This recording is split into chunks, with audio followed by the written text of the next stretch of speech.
శివాలయాలకి దర్శనానికి వెళ్ళినప్పుడు ప్రతి ఒక్కరూ కూడా చేస్తున్నటువంటి పొరపాటు ఏమిటి అంటే, పూజ అంతా అయిపోయిన తర్వాత స్వామివారి ప్రసాదాన్ని తీసుకుని వచ్చి నందీశ్వరుడి దగ్గర పెట్టడం, లేదా నందీశ్వరుడి మీద పసుపు కుంకుమ విభూతి మారేడాకులు అటువంటివి వేయడం వంటివి చేస్తూ ఉంటారు.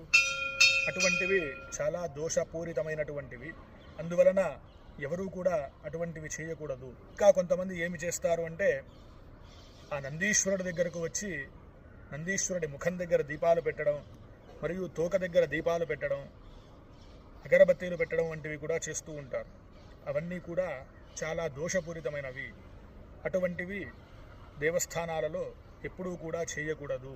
ఇంకా విశేషంగా ప్రదోష సమయంలో శివాలయానికి వచ్చి చండీ ప్రదక్షిణ చేయడం, అనగా సోమసూత్ర ప్రదక్షిణ అంటారు, దాన్ని చేయడం మహావిశిష్టమైనది.